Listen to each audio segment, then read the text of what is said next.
하나님 말씀, 오늘은 출애굽기 35장 30절부터 보도록 하겠습니다.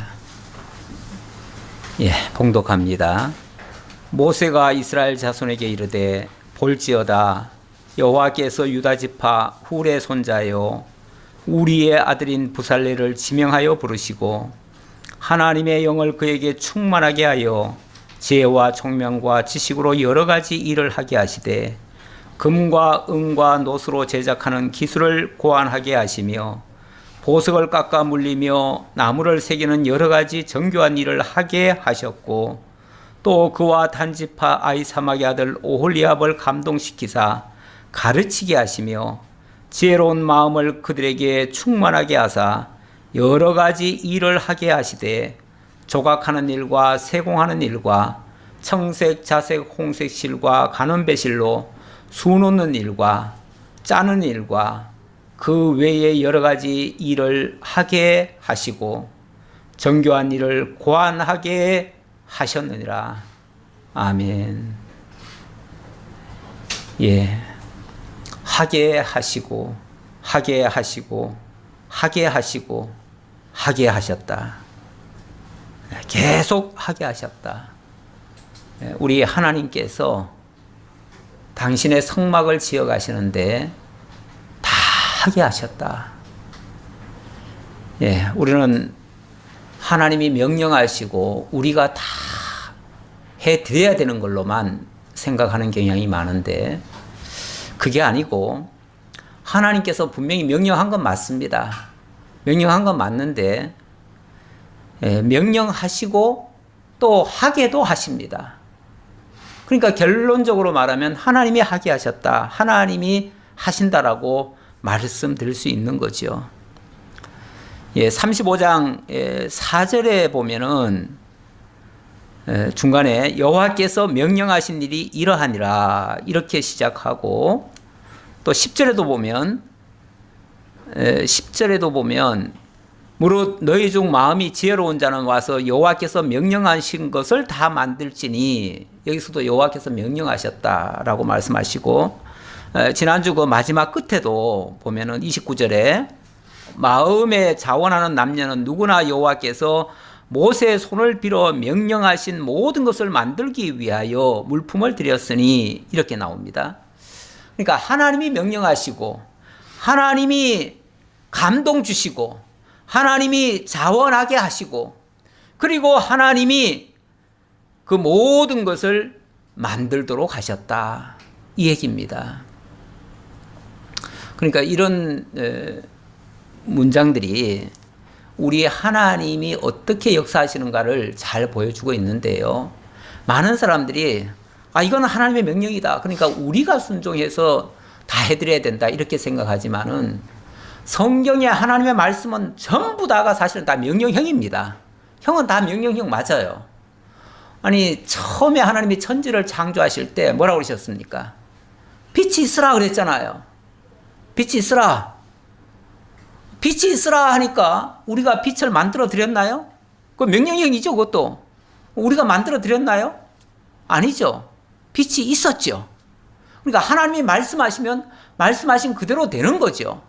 그러니까 우리는 그것을 명령으로 볼 거냐 하나님의 약속으로 볼 거냐, 이거는 굉장히 큰 차이가 있습니다.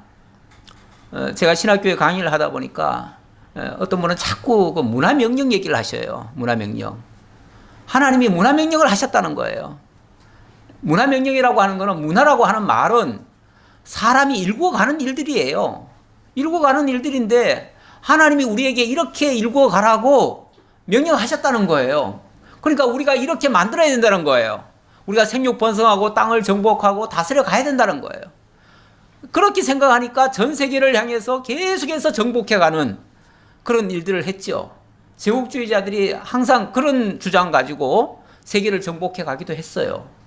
그런데 그 뜻으로 얘기한 걸까? 그게 아니죠. 하나님이 당신의 나라를 이렇게 세워 가신다 그 말이에요. 그렇게 세워 가실 거니까 거기에 우리에게 복을 주어서 우리도 그 일에 참여하게 만드시는 거죠. 그리고 그 나라를 만들어 놓으신 그 나라에 우리도 누리도록 그 안에 참여시키시는 거죠. 이게 이제 하나님이 하게 하신다는 뜻이고요. 그렇지 않으면은 하나님은 명령해 놓고 가만히 지켜만 보고 계시는 거예요. 우리가 하나 안 하나 하면 복을 좀 주시고 안 하면 벌 주시고, 하나님은 심판자로서 그 뒤에 계시는 거죠. 이 세상의 모든 일들은 우리가 다 해내야 되는 거죠. 이렇게 보기 시작하면 성경의 모든 말씀이 엄청난 율법으로 다가오고 무거운 짐으로 다가오고, 결국에 가서는 우리는 못합니다. 두 손 두 발 다 들고 결국은 포기하는 그런 경우까지 되지요. 그런데 하나님이 말씀하신 것은 하나님이 우리에게 감동을 주시든지 마음을 주시든지 자원하게 하시든지 지혜를 주시든지 뭔가를 깨닫게 하시든지 해가지고 결국은 이루어 내셔요. 그래서 사도 바울도 내가 많은 일을 했지만은 그것이 내가 한 것이 아니고 하나님의 은혜로 되어진 것이다. 하나님이 하셨다. 이렇게 말을 하지요. 그렇게 고백하는 것이 맞지요. 결국은 하나님이 다 하게 하셔서, 물론 하게 하시는데 사람을 통해서 하시기는 하시죠. 그냥 하나님이 말씀하셨으니까 우리는 전혀 무관하게, 우리는 상관도 없이 그냥 하시는가? 그렇지는 않아요. 하나님이 사람을 지으셨고 사람을 통해서 당신이 영광을 받으시고 찬양 받기를 원하셔요. 그러니까 당연히 우리도 그 사실을 알아야지요. 하나님이 하셨다는 사실을 알아야 되니까 하나님이 우리에게 보여주시는 거예요. 깨닫게 하시는 거예요. 느끼게 만드시는 거예요. 그리고 감동을 받고 자원하게도 만드시는 거예요. 자원한다고 하는 거는 하나님이 하시는 일에 우리가 참여하는 거 아니겠어요? 그 일에 우리를 참여시켜요. 우리 예수님이 그 수가성에 가서 복음을 전할 때 그 수가성 여인이 그 정말 우물가에 물 들어왔는데 사람들 보는 앞에서는 오지 못하고 부끄러워서 그랬잖아요. 그랬을 때 예수님이 그의 모든 것을 다 하셨잖아요. 다 하시고 제자들 보고는 뭐라고 그랬냐면은 지금 곡식이 익어서 추수할 때가 되었다 그래요. 근데 사실은 그때가 추수할 때가 아니거든요. 계절적으로는. 그런데 추수할 때가 되었대요. 예수님의 눈에는 거기에 있는 그 수가성 여인부터 시작해서 그 마을 전체가 이제 곧 구원을 받게 됐다 그 말이에요. 그들이 이제 무르익어서 하나님께로 돌아올 때가 됐다 그 말이에요. 그게 추수 때예요. 그런데 그 일에 내가 너희들을 보내겠다. 제자들을 보내겠대요. 왜 보내냐 하면 사실은 제자들 안 보내도 그들이 다 돌아오게 돼 있어요. 근데 왜 제자들을 보냈냐면은 하나님이 하시는 그 일에, 그 추수하는 기쁨에 너희들을 참여시키려고 그런다. 그렇게 얘기를 하셔요. 그러니까 하나님이 다 하실 일을 우리로 하여금 동참시켜서 우리로 하여금 깨닫고 그 은혜의 영광, 그 능력의 영광을 찬양하게 만드시는 거예요. 이게 하나님이 하시는 방식이에요. 하나님이 일하시는 방식이에요. 그래서 우리는 하나님의 일에 먼저 감동이 돼야겠죠. 당연히 깨달음이 있어야겠죠. 깨달음이 있고 그 일이 믿어지고 그래서 자원하는 마음이 생기고 그 일에 동참하고 그래서 일이 이루어져 가는 거죠. 신약교회의 원리가 다 그런 거 아닙니까? 신약교회는 더 이상 이래라 저래라 명령해서 하는 게 아니에요. 명령 방식은 구약의 율법적 방식이에요. 율법의 방식은 모든 것을 다 일일이 지시를 합니다. 이렇게 해라 저렇게 해라 다 지시를 해요. 지시를 하시는데 우리 하나님께서는 성전을 만드셔서 성막을 만드셔서 내가 너와 함께 하겠다. 그곳에서 내가 너희를 만나주겠다. 그곳에서 너와 함께 하겠다. 이렇게 하시면서 그 성전 짓는 일에 우리를 동참시켜요. 동참시키시느라고 하나님이 명령으로 말씀을 하시지만 결국은 다 깨달아서 그 중요성을 깨닫고 감동이 되어서 자원하게 만들어서 그 일을 함께 하신다 그 말이에요. 그렇게 했을 때에 모두가 다 감격하고 정말로 하나님과의 만남이 진정한 만남이 되는 거죠. 안 그러면요. 안 그러면 하나님이 일방적으로 그냥 명령만 해요. 무조건 갖다 바쳐라. 안 바치면 죽인다. 이런 식으로 하면요. 하나님 만나는 게 두렵지요. 하나님 다가오는 게 겁나지요. 그렇지 않겠어요? 어떻게 하나님 앞에 가까이 오겠어요? 두렵지요. 지난번에 그 정말 모세가 시내산에서 그 궤를 받아가지고 왔을 때 처음에는 실수했잖아요. 실수해가지고 깨뜨리기도 했고, 그랬을 때 하나님의 진노가 쏟아졌을 때는요, 무서워가지고 하나님 앞에 나올 생각을 못 합니다.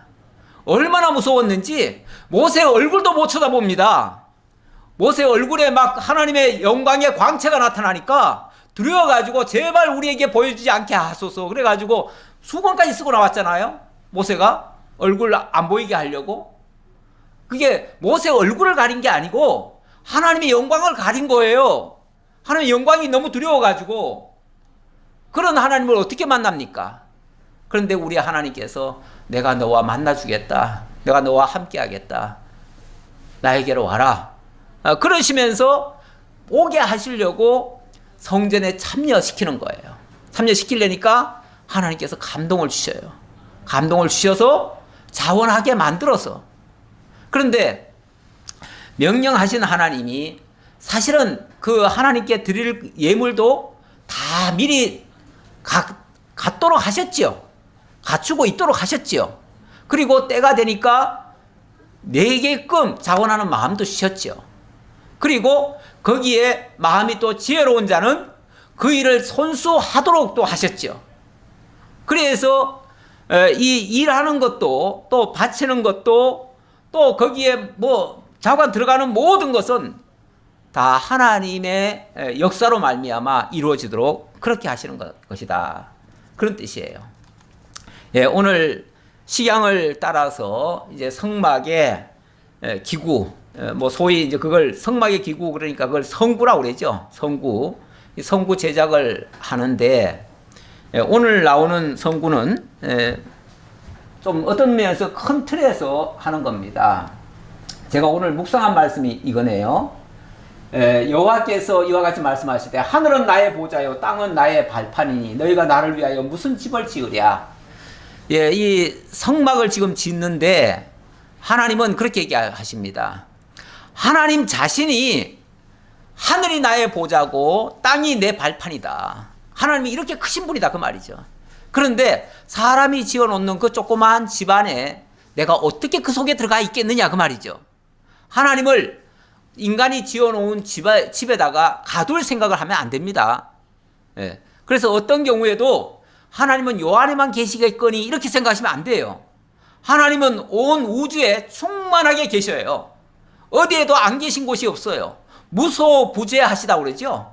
예. 아니 계신 곳이 없고 없는 곳이 없고요. 예. 항상 계시는 분이셔요. 그런데 어디다가 집을 하나 지어놓고 학고방 같은 걸 지어놓고 그 안에다가 모시겠어요.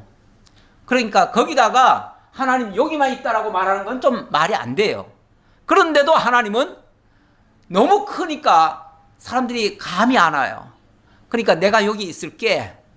너 이리로 와라. 이렇게 말씀하시는 거예요. 그러면서 성막을 짓는데 나의 안식할 처소가 어디랴? 자, 그 집이 하나님과 만나는 장소고 하나님이 안식하는 장소다 그랬어요. 예. 그러면서 나 여호와가 말하노라 내 손이 이 모든 것을 지었으므로 그들이 생겼느니라. 오히려 이 세상에 있는 모든 것이 내가 다 지은 거다. 그러니까 내가 지었다면은 결국은 하나님이 아니 계신 곳이 없는 것이에요.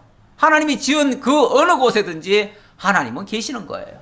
다만 성막이라고 하는 그렇게 어떻게 보면 외형적으로 뭔가 건물 하나 짓는데 그 안에 들어가는 하나하나의 그 요소들 속에 하나님의 뜻을 담아 놓으셨어요. 뜻을 담아 놓으셨어요. 그래서 그 성막을 보면서 성막에 있는 기구나 그런 어떤 특징이나 이런 걸 보면서 하나님이 어떤 뜻을 가지고 계시고 어떤 앞으로의 계획을 가지고 계신가 이걸 보는 게 중요해요. 성막 자체가 중요한 건 아니에요. 예. 그러면서 내가 지을 새하늘과 새 땅은 내 앞에 항상 있는 것 같이 너희 자손과 너희 이름도 항상 있으리라. 하나님이 항상 우리와 함께 하시겠다는 거예요. 항상 함께 하시겠다. 그래서 이사야 선지자는 장차 그리스도가 너희에게 임할 것이고 그가 오시면은 영원히 함께 할 것이다. 그래서 임마누엘 이렇게 얘기했죠. 임마누엘이란 말은 하나님이 우리와 함께 거하신다, 함께 계신다, 그 뜻이에요. 신약교회의 하나님은요, 따로 성막이라고 하는 장소에 계신 분이 아니고 우리와 함께 영원히 같이 계시는 분이셔요. 그런 하나님을 우리가 성막이라고 하는 걸 통해서 하나님의 뜻을 발견하는 거예요. 성경을 배우는 이유는 하나님이 하시는 일 속에서 하나님의 존재와 그분의 속성들을 확인해 가는 거예요. 그 확인해 감으로써 우리들 입술에서 그분의 놀라운 영광을 발견하고 그분을 찬양하게 되는 것이죠. 이렇게 하시려고 하나님이 지금 하시는 일이다. 자, 이제 계속해서 자, 오늘 나오는 내용은요, 성령의 감동과 자원하는 예물 얘기가 먼저 나오고요. 예물을 드리는데 전부 하나님께서 감동 주어서 자원하게 하신다, 그 얘기고요. 그 다음에는 배실로 앙장을 짓습니다. 앙장이라고 여기서 표현된 거는, 그런데 사실 이번 성경에는 앙장이라는 이런 표현이 없어요. 저는 지금 여기다가 또 문장도 얘기를 했는데 문장 얘기를 안 적었군요. 예. 앙장, 문장, 휘장, 이런 얘기들을 저는 이제 썼는데 지금 이번에 성경에는 그런 말이 하나도 없어요. 그런 말이 하나도 없고 전부 다 휘장으로 통일을 시켜놨어요. 그래서 이게 그것만 읽어가지고는요, 이게 앞에 걸 얘기하는 건지 뒤에 걸 얘기하는 건지 천장을 얘기하는 건지 알 수가 없어요. 그래서 제가 그걸 구분하기 위해서 앙장이라고 표현을 했습니다. 앙장은 쉽게 말하면 천장이에요. 천장. 그러니까 성막의 천장이다, 이렇게 생각하시고, 그 다음에 중간에 있는 것이 휘장입니다. 휘장은 성소와 지성소를 나눠 놓은 거, 그것이 휘장이고요. 그 다음에 앞에서 들어가는 문이 있습니다. 문도 물론 휘장으로 되어 있죠. 휘장으로 되어 있는데 그걸 제가 문장이다, 이렇게 표현을 합니다. 그러니까 그렇게 구분을 하시고요. 그렇게 앙장과 또 그 위에다가 짐승의 가죽으로 덮개를 만드는 내용이고요. 일종의 이거는 이제 천장 모습이다, 이렇게 이해하시고, 그 다음에 조각목 널판, 그러니까 이 성막의 중심에는 기둥이 있죠. 기둥이 있는데 그게 조각목 널판으로 만듭니다. 그리고 그 밑에는 은받침을 하는데 그것의 의미, 그리고 그 널판 전체가 48개인데요. 이 48개의 그 널판을 하나의 테두리로 이렇게 돌립니다. 그래서 널판을 묶는 하나의 숭금띠, 이런 의미. 그 다음에 이제 문장의 의미. 문장까지는 시간이 될는지 안 될는지 모르겠습니다. 그렇게 살펴보도록 하고요. 그래서 오늘 30절부터 읽었는데요. 조금 그래도 설명드리고 가야겠죠. 모세가 이스라엘 자손에게 이르되 볼지어다 여호와께서 유다 지파 훌의 손자여 우리의 아들은 부살레를 지명하여 부르시고, 부살레를 지명하여 불렀다. 사실은 모세가 지명하여 불렀다기보다는 하나님께서 그를 지명하신 거죠. 우리 이사야에 보면은 우리 송건사님이 늘 기도하실 때마다 하나님이 우리를 지명하여 너는 내 것이라 이렇게 부르셨다, 이런 기도를 많이 하셨는데, 우리 하나님이 뭐 넓게 말하면은 우리 모두를 하나님은 다 지명하여 부르시는데, 물론 여기서의 지명하여 불렀다는 말은 특정한 일을 하게 하려고 어찌 보면 사역자로 부른 셈이죠. 지금 성막을 짓는데, 성막이라고 하는 게 아까 다 자원해서 감동받은 사람들이 자원해서 예물을 드린다고 하지만, 이걸 그냥 무작정 다 가져오면은 이게 뭔가 컨트롤 센터가 있어야죠. 그렇죠? 컨트롤 센터가 있어가지고 어떻게 가져와서 그것을 어떻게 처리하고 또 뭘 짓는데 쓰고 뭐 이런 조절하는 뭐가 있어야죠. 누군가 있어야 돼요. 그걸 일종의 그 일머리라고 하는데요. 모든 일이라고 하는 거는 뭐 일꾼만 많이 뽑아 놓는다고 일이 되는 게 아닙니다. 모든 사람이 다 같이 한다고 해서 일이 되는 게 아니에요. 일머리를 잡는 사람이 있어야 돼요. 그렇죠? 일머리를 따라서 움직여야 돼요. 일사불란하게. 그러니까 최종적으로는 한 사람이 어찌 보면은 설계를 하고 계획을 하고 뭐 공교하게 그것을 생각을 해서 총감독이 있어야 돼요. 그래야 뭐든지 질서정연합니다. 이 해막을 지는 일에도 이게 필요한 거죠. 뭐 자원하라고 해가지고 누구든지 다 참여해서 그냥 다 같이 그냥 해버린다. 그러면 막 중구난방이 돼버리죠. 중복이 되기도 하고요. 그렇잖아요? 예. 갖다 내는 것도 자원한다고 다 내버리면은 나중에 가면 아마 중복될 거예요. 중복돼 될 뿐만 아니라 또 어떤 경우에는 어떤 거는 또 모자랄 거예요. 그렇죠? 이렇게 되면은 낭비가 심하죠. 뭔가 효율적이지를 못하죠. 그래서 쉽게 말하면 총감독을 세우는 거예요. 근데 총감독은 아무나 되는 건 아니고요. 하나님께서 지명하여 세운 자예요. 그래서 부살레를 지명하여 부르시고 하나님의 영을 그에게 충만하게 하여 지혜와 총명과 지식으로 여러 가지 일을 하게 하시되, 보세요.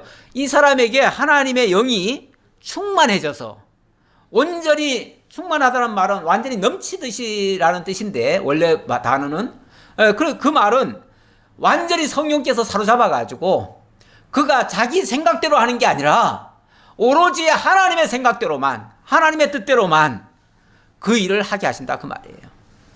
하게 하시는데 거기에 지혜와 총명과 지식, 이 지식 없는 열심은 사실은 엉뚱한 방향으로 가잖아요. 그러니까 지식도 있어야 되고 총명함도 있어야 되고 그걸 깨달음이 있어야 되고 또 그것을 또 적용을 잘 해야 돼요.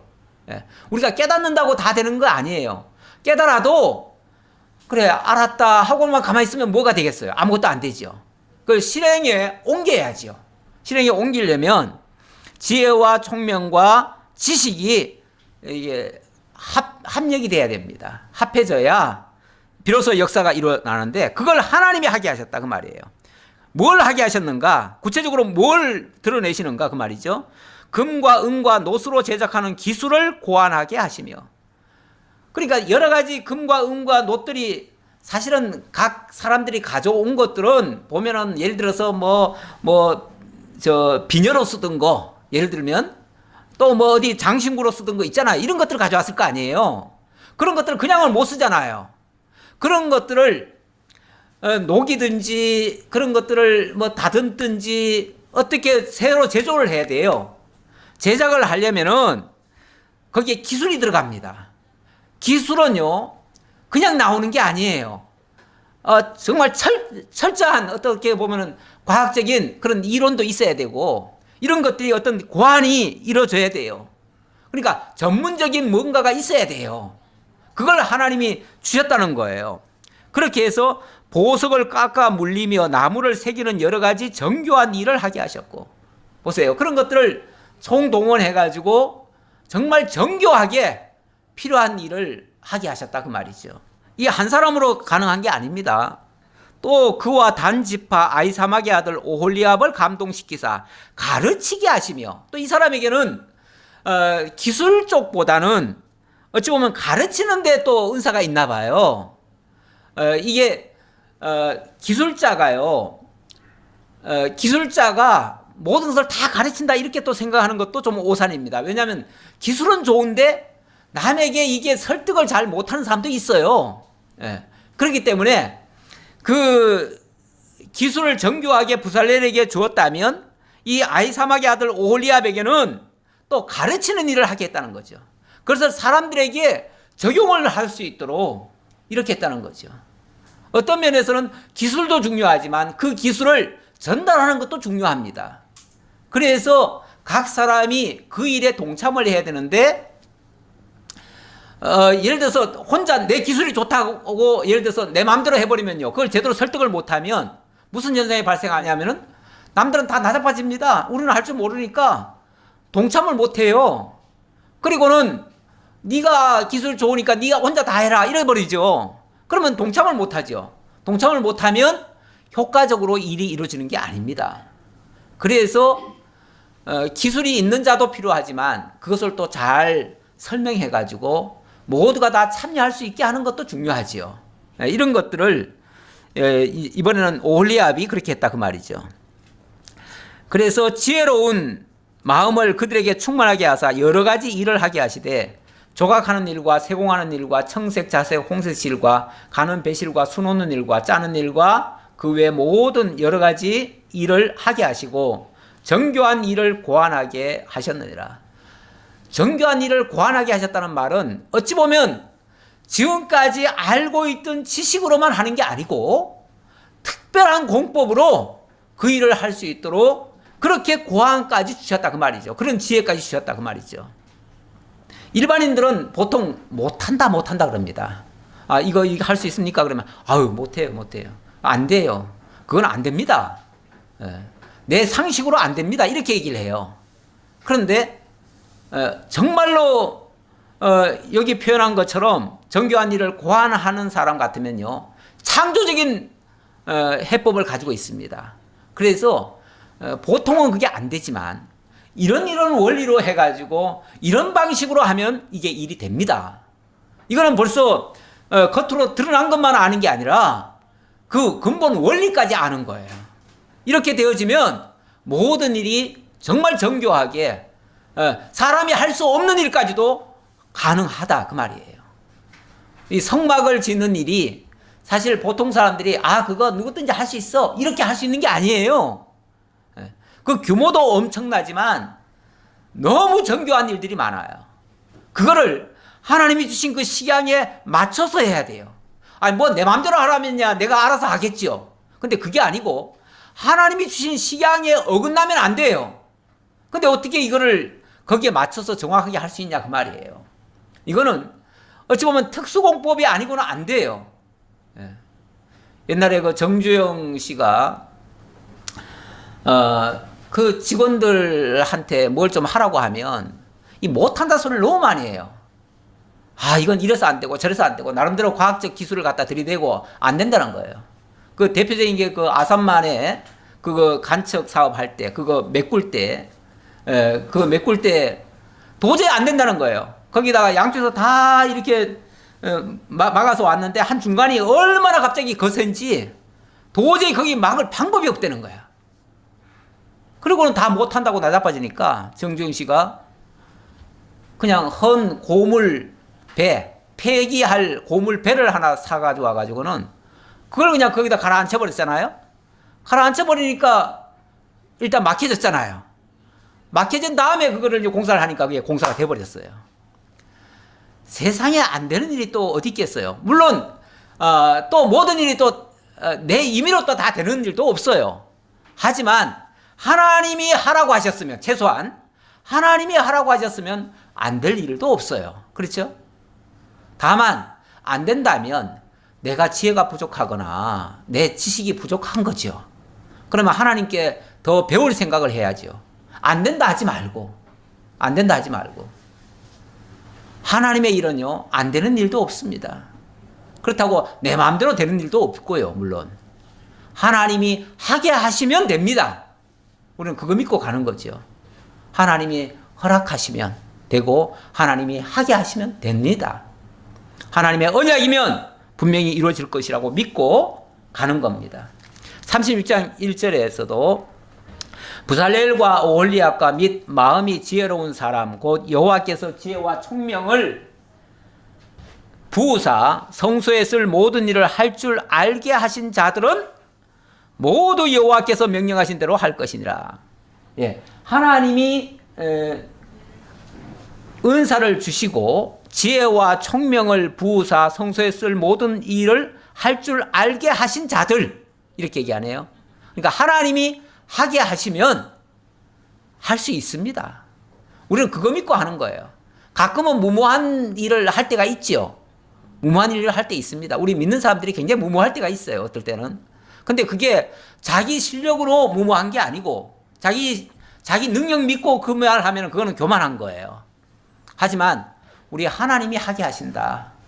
그리고 하나님께 기도하면서 그래서 기도하면서 하는 일이 중요한 거죠. 기도를 한다고 하는 거는 하나님의 뜻을 묻는 것이고 하나님의 인도를 따르겠다는 거예요. 하나님께 순복한다는 자세로 일을 하게 되면 하나님께서 안 보이던 길도 열어주십니다. 우리 열왕기서에 보니까 엘리사가 기도하니까 눈이 뜨여지더라고요. 눈이 띄어지니까 세상에 곧 죽을 것 같던 사람이 하늘의 천군 천사가 함께하는 것을 보게 돼요. 그렇게 되니까 모든 두려움이 말끔히 다 가시죠. 새로운 세계가 열리는 거죠. 우리 하나님이 열어주시면 모든 게 다 보입니다. 할 수 있습니다. 못하는 거 없습니다. 하나님 믿고 우리는 하는 거예요. 하나님, 교회 일은 무조건 하나님이 하게 하시는 일이에요. 예, 제가 출애굽기 15장 17절 말씀을 하나 적어놨는데요. 이 적어놓은 이유는 하나님이 성막을 왜 만들려고 하시느냐, 그거 설명하려고요. 하나님 그때 성막 짓기 전에 이런 말씀하셨어요. 주께서 백성을 인도하사 그들을 주의 기업의 산에 심으시리이다. 여호와여, 이는 주의 처소를 삼으시려고 예비하신 것이라. 주의 처소를 삼으시려고. 주여, 이것이 주의 손으로 세우신 성소로소이다. 하나님의 성소는 하나님이 세우십니다. 뭐 하려고요? 우리 만나 주시려고, 우리와 함께 하시려고. 지금은 장소에서만 만나시는 게 아니고 지금은 우리 하나님께서 임마누엘로 함께 하십니다. 그렇게 만나 주시려고 우리 보고 뭐라 그럽니까? 너희는 이제 성령의 전이라, 이렇게 얘기하시죠. 이제 우리 각자가 성령의 전이 되는 거예요. 물론 참 성전은 예수 그리스도예요. 그리스도에게 붙어 있는 자, 그리스도와 연합해서 함께 지어져 가는 자는 신령한 성전이 되는 거죠. 그래서 우리는 그리스도 안에서 참 성전이 되어 간다, 이렇게도 표현할 수 있는 거죠. 또 성전을 지어 간다, 이렇게도 표현하고 있고요. 왜냐하면 우리가 지금 완성된 자들이 아니잖아요. 계속 이루어져 가는 자들이죠. 그러니까 성전을 지어 간다, 이렇게 표현하는데 날마다 그리스도 안에 붙어 있는 일, 그 자체가 성전 지어가는 일이에요. 우리가 주님 안에 있으면 항상 주님이 함께 하시겠다는 거 아닙니까? 그렇죠? 딴 데서 만날 생각하는 거 아니에요. 딴 데서 만날 수는 없어요. 주님 안에서. 그러니까 지금은 어떤 장소의 개념이 아니고 어떤 위치 개념이라고도 할 수 있는데, 바로 우리는 지금 이 지구상 어느 지역에서 하나님을 만나는 게 아니고 그리스도 예수 안에서 하나님을 만나는 거예요. 그 예수가 성전이 되어주시고 그 성전 안에서 우리도 거기에 붙어 있으면 우리도 성령의 전이 되는 것이고, 이렇게 되는 거죠. 36장 1절로 7절, 백성들이 자원하는 예물을 이제 가져오는 내용이 되겠습니다. 2절입니다. 모세가 부살렐과 오홀리압과 및 마음이 지혜로운 사람 곧 그 마음에 여호와께로부터 지혜를 얻고 와서 그 일을 하려고 마음에 원하는 모든 자를 부르매. 예, 앞에서 부살렐과 오홀리압을 얘기했습니다. 근데 그분들은 어떤 의미에서 앞에 그 일을 하는 일머리를 잡은 사람들이에요. 그러니까 일을 앞에서 진두지휘하는 사람들이죠. 예. 그러면은 그 일이라고 하는 게 어찌 보면 육체적 노동도 필요한데 혼자 뭐 이렇게 고안하고 설계하고 이론을 가지고 있다고 해가지고 그게 또 되는 게 아니잖아요. 거기에 또 많은 노력이 또 동원돼야 되잖아요. 거기에 자원하는 자들이 또 참여하는 거예요. 근데 그분들은 어떤 면에서는 이름 모를 많은 다수들이죠. 다수의 백성들이죠. 사실 하나님의 일이라고 하는 거는 꼭 앞에서 앞장선 그 사람만의 일이 아닙니다. 그 사람이 진두지휘하는 건 맞지만, 그러나 그 사람이 혼자 일을 해내는 게 아니고 거기에 많은 사람들이 동원이 돼야 돼요. 그래서 많은 자원하는 자들은, 쉽게 말하면 함께 할 자들, 자원하는 자들은 남으라 그러니까 많은 사람들이 남았겠죠. 이제 그들로 하여금 이 일을 하게 하는 거죠. 그리고 또 많은 사람들은 또 아침마다 자원하는 예물을 가져오고요. 예. 그래서 3절, 그들이 이스라엘 자손의 성소의 모든 것을 만들기 위하여 가져온 예물을 모세에게서 받으니라. 그러니까 일을 맡은 사람들이 재료가 있어야 될 거 아니에요. 근데 그 재료를 모세로부터 받는 거예요. 근데 이제 모세는 일단은 자원하는 예물을 가져오라고 했으니까 가져왔을 거 아니에요. 가져온 거를 그 일하는 자들에게 분배를 하는 거죠. 이렇게. 그래서 아침마다 그걸 받았다, 그 말이죠. 그러나 백성이 아침마다 자원하는 예물을 연하여 가져왔으므로, 그런데 이미 가져온 것도 있는데다가 또 사람들이 백성들이 또 더 가져왔다 그 말이에요. 계속 가져오더라. 아침마다 가져오더라 그냥 그 말이죠. 근데 일이라고 하는 게 재료만 있다고 사실 되는 건 아니잖아요. 근데 재료만 계속 쌓이면은 이게 일이 진척이 안 됩니다. 그리고 또 재료도 또 너무 많아도 또 곤란해요. 필요한 만큼, 필요한 내용물이, 필요한 양이 필요한 만큼 있어야지 지나치게 많아도요, 감당이 안 됩니다. 그러니까 뭐라 그래요? 성소의 모든 일을 하는 지혜로운 자들이 각기 하는 일을 중지하고 와서 모세에게 말하여 이르되 백성이 너무 많이 가져오므로 여호와께서 명령하신 일에 쓰기에 남음이 있나이다. 백성들이 너무 많이 가져오네요. 그러니까 막 자원하니까 너도 나도 다 가져온 것 같아요. 그러니까 이게 어느 정도까지는 필요한 양이겠지만 그 이상은 너무 많이 가져오는 것도 사실은 감당이 안 됩니다. 뭐 계속 쌓아놓을 수도 없는 것이고요.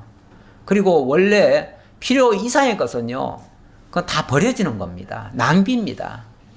그래서 우리가 세상 것도 사실은 필요한 게 그렇게 많지는 않은데 어쨌든 많이 모으려고들 애를 많이 쓰시죠. 그런데 필요한 만큼만 모으고 만족하는 게 좋긴 좋습니다. 그런데 우리 욕심이라는 게 만족이 없지요. 근데 이 사람의 욕심이라고 하는 건요, 이 밑이 없는 무저갱 같다고 그랬습니다. 그러니까 한도 끝도 없다 그 말이에요. 한도 끝도 없어요. 그런데 밑이 있으면은요, 쉽게 말하면은 정상적인 항아리라면 물을 부으면 어느 정도 되면 찹니다. 그럼 더 이상 붓는 거는 의미가 없어요. 근데 밑 빠진 독에는 물을 한 점 없이 부어도 이게 멈추질 않아요. 그리고 그만 됐다 소리를 안 해요. 근데 하나님의 일에는 어찌 보면 너무 과한 것도 오히려 좋지 않을 수가 있어요. 물론 이거는 직접적인 예는 아니겠지만, 그래서 교회도 어떤 면에서는 너무 과하게 부흥하는 것도 저는 좀 맞지 않지 않는가 싶어요. 그리고 교회에 드려지는 연보도 사실은 지금은 이제 연보라는 용어를 안 쓰더라고요. 안 써요. 저도 신학교에서 계속 연보라고 얘기를 하는데, 제 기회가 될 때마다 연보라는 얘기를 하는데, 나중에 또 다른 분 예배 드릴 때 보면 또 헌금이라 그러고 매번 또 안 고쳐요. 안 고치는데, 일단 연보라고 하면 개념이 달라요. 연보라고 하는 거는 그리스도께서 부여하신 분이 우리를 위하여 자기를 희생하신 그것의 원리를 삼은 건데, 그러니까 부여한 자가 연보를 통해서 가난한 자들을 이렇게 세우는데 사실은 초점이 맞춰져 있어요. 그러면 교회의 일은 무슨 일인가? 교회는 먼저 복음을 받은 자들이 복음을 아직 듣지 못한 자들에게, 가난한 자들이죠, 그들이. 그 가난한 자들에게 복음을 증거하기 위해서, 전하기 위해서 거기에 필요한 일을 하는 용도로 사실은 연보를 하는 겁니다. 그러다 보니까 교회의 주된 사업이 복음 전파죠. 복음 전파고, 그 복음 전파에 아무래도 이제 가장 앞장서서 말씀을 선포하는 일이 목회자를 통해서 이루어지니까, 그래서 목회자에게 전임을 맡기죠. 그래서 목회자에게 사례도 하고 이렇게 하는데, 사실 그 이상이라면은, 교회에서 필요한 것이라면은, 뭐 만약에 성도들이 많아지거나 뭘 하면은 뭐 예배당을 좀 더 편하게 쓸 수 있도록 거기에 걸맞게 지을 수도 있지요. 그렇게 할 때에 또 이 물질이 필요하고 연보가 필요하지요. 그렇게 어떤 목적을 가지고 연보를 모은다고 하는 것은 저는 필요하다고 봅니다.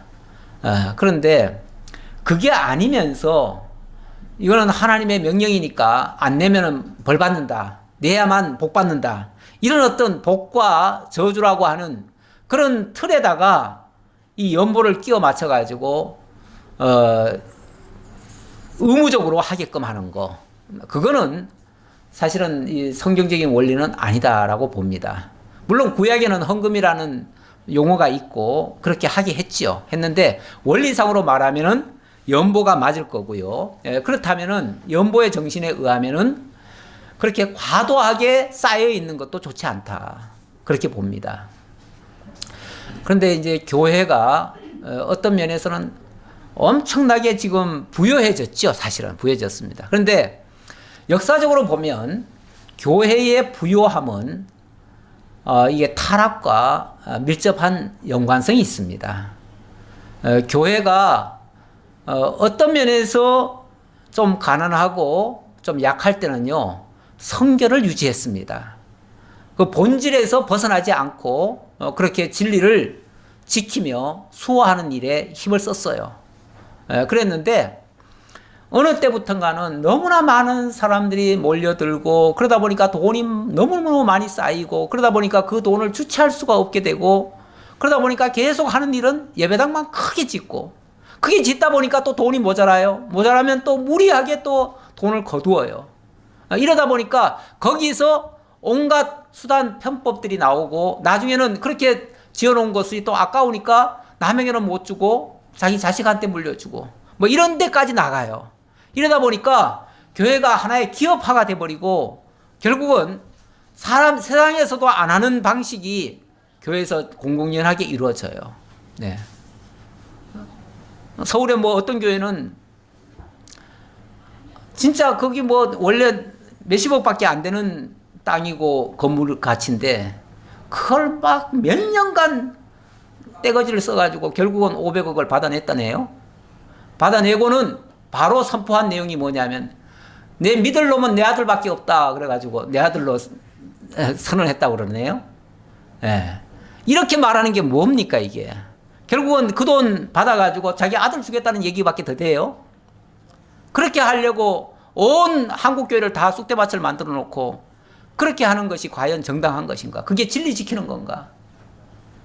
그거는 교회를 기업화 만든 거지요. 사기업화한 거지요.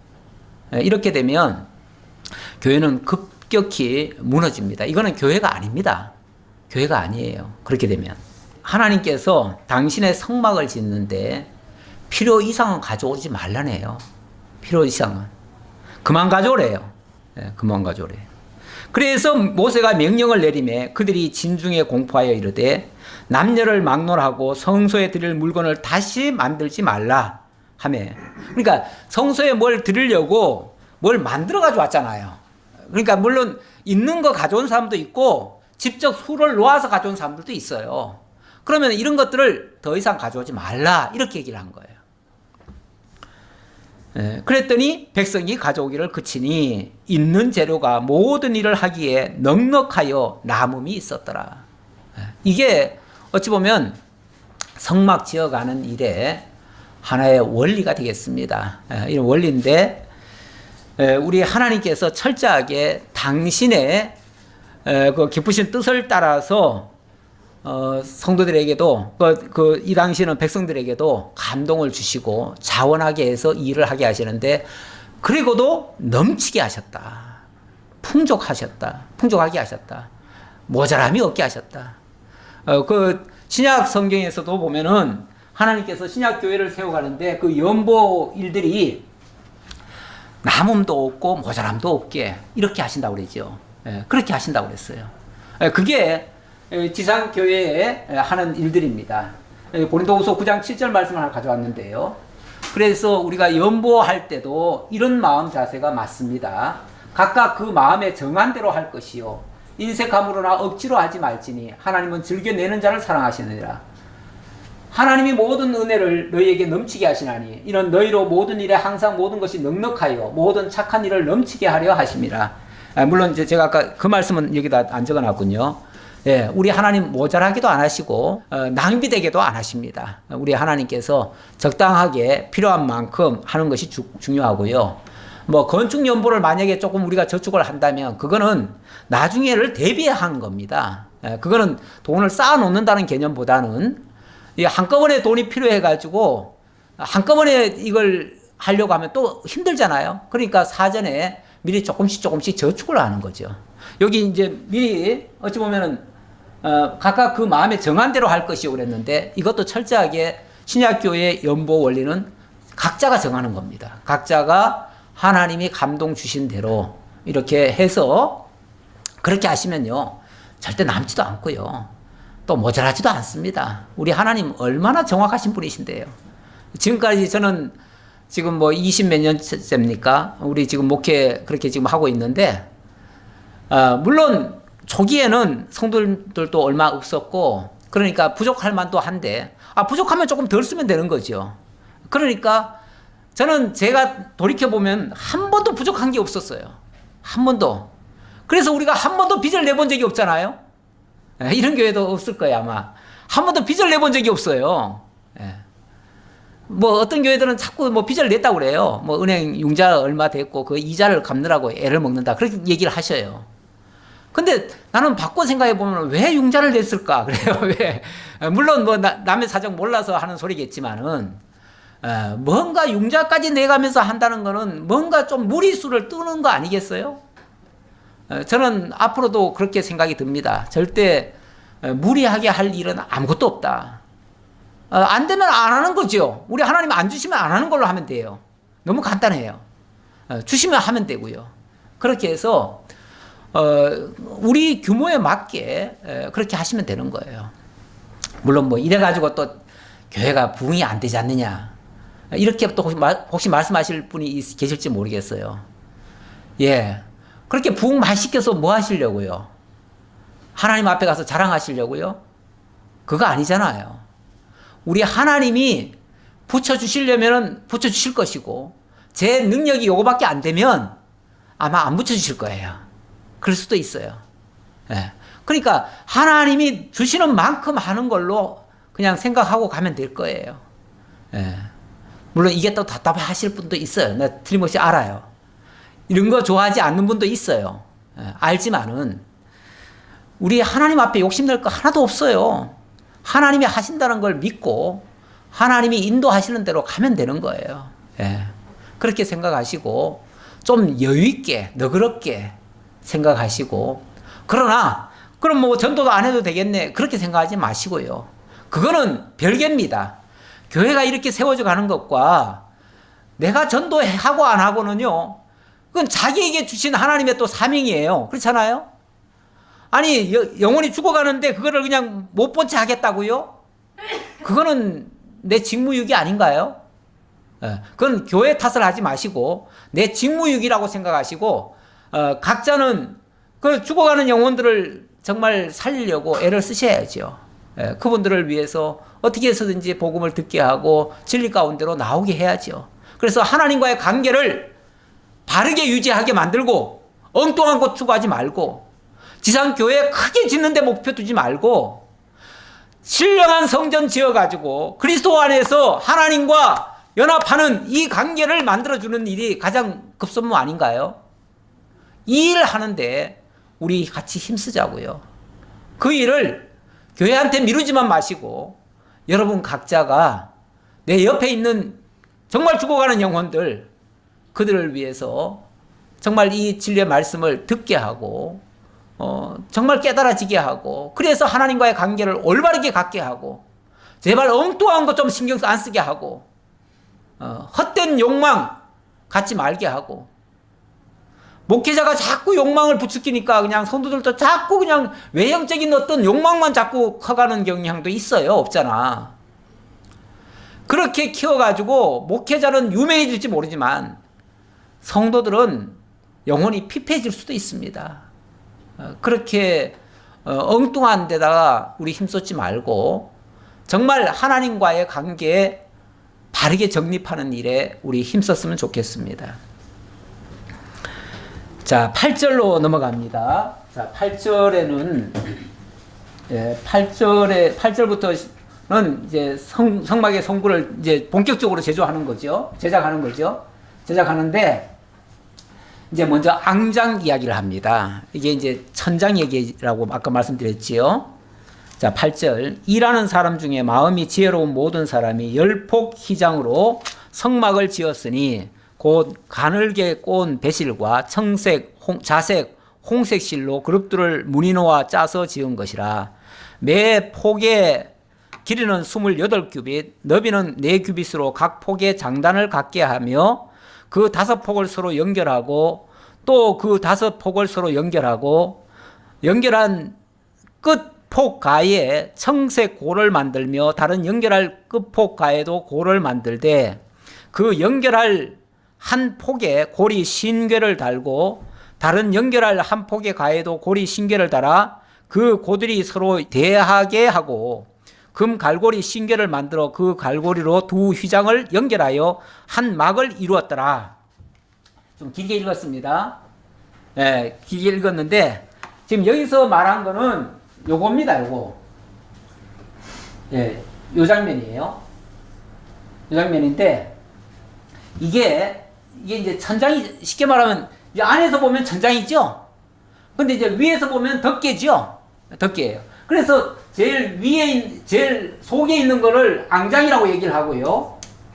먼저 성경에는 안장이라고 했어요. 지금은 뭐 휘장이라고 얘기해요. 근데 앙장이라고 얘기했는데 사실은 이렇게 짠 거나 앞에서 짠 거나 가운데 있는 거나 다 똑같잖아요. 비슷하잖아요. 그러니까 같이 휘장이라고 얘기했는데 저는 이 위치에 따라서 좀 달리 불리는 것이 우리가 이해하기에 더 낫다 싶어서 제가 앙장이라고 표현했는데, 자, 이렇게 제일 앙장이 있고요.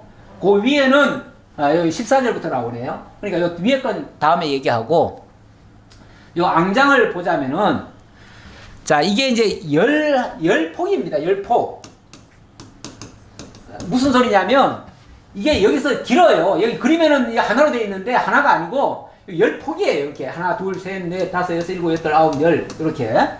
10폭을 만들었어요. 이 10폭을, 이게 왜냐면 이게 크잖아요. 그러니까 이거를 한꺼번에 해놓으면요. 운반도 못하고 움직이지를 못해요. 그러니까 10폭을 만들어가지고 5폭, 5폭씩을 일단은 꿰맵니다. 이렇게. 다 꿰매요. 꿰매고, 그 다음에 5폭, 5폭을 했으니까 5폭, 5폭 그 사이에는 고리를 만들어. 양쪽에 금고리를 50개를 만들어요. 그래가지고 양쪽을 금고리로 연결을 하는 거예요. 이렇게 만드는 거예요. 이렇게 하는 것, 이렇게 만드는 건 뭐 이렇게 만든다고 치고요. 이게 무슨 의미냐가 중요하겠죠.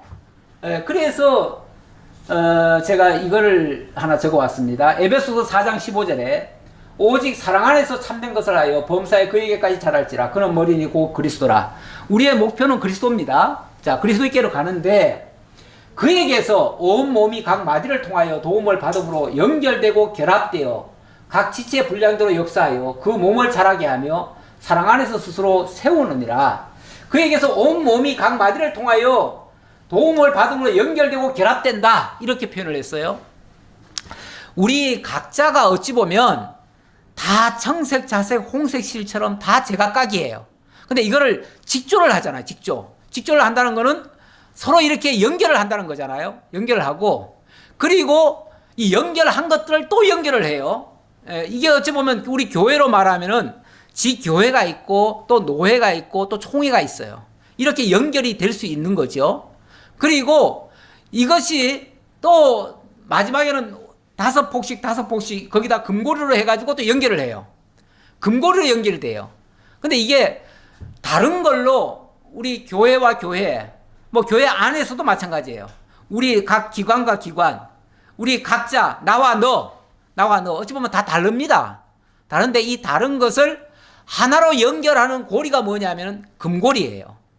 금고리는 무슨 의미냐면 결국은 우리 주 예수 그리스도의 진리예요. 우리 주님이 내가 곧 길이요 진리요 생명이라고 그러셨는데 모든 것은 그 길로 통하는 거예요. 우리 주님으로 연결되는 거예요. 주님이 아니면은 연결을 할 수가 없습니다. 우리가 그래서 아는 것과 믿는 것이 하나 되라고 이렇게 얘기하죠. 우리끼리는 솔직히 말해서 다 틀려요.